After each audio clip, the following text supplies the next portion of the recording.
Currently we are in section 9 and we are about to check out the fourth video of this section.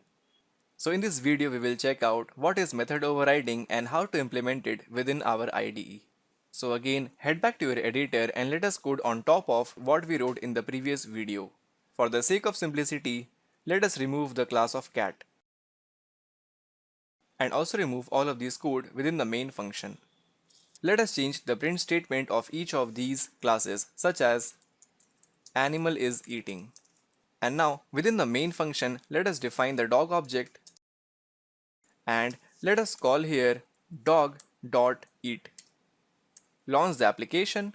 So in the output we are getting animal is eating. Why? Because when we call dog.eat, it simply looks for the method of eat. So firstly it looks for the method of eat within the dog class where the eat method does not exist, and then the control goes over to the parent class of animal. So within the class of animal we have the eat method which prints out animal is eating. Perfect.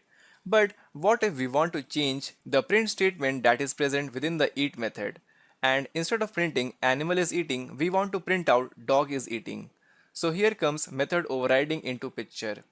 So the method overriding simply means that we can reuse the method of eat and remodify it within the class of dog. So for that we again have to redefine this method. For example, we have to use void eat curly bracket open and close, and within this we have to print out our own statement such as dog is eating. Perfect.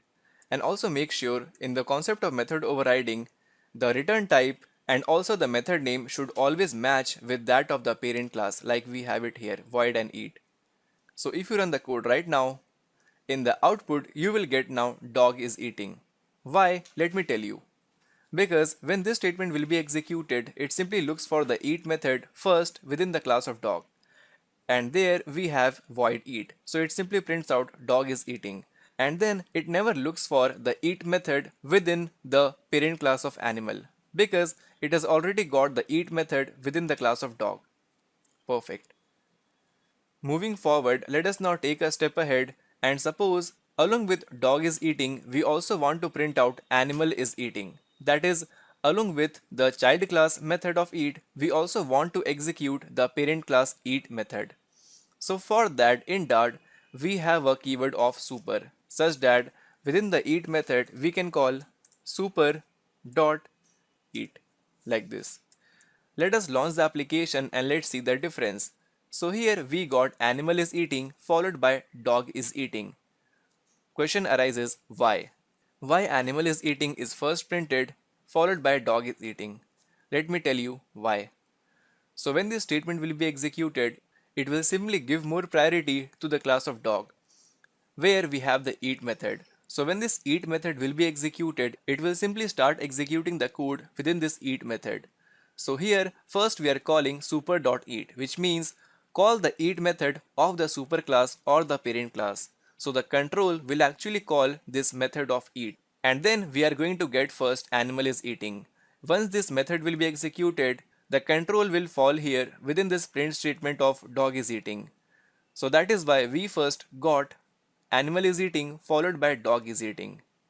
Now what if you want to first print out dog is eating and then animal is eating? So for that, let us do one thing.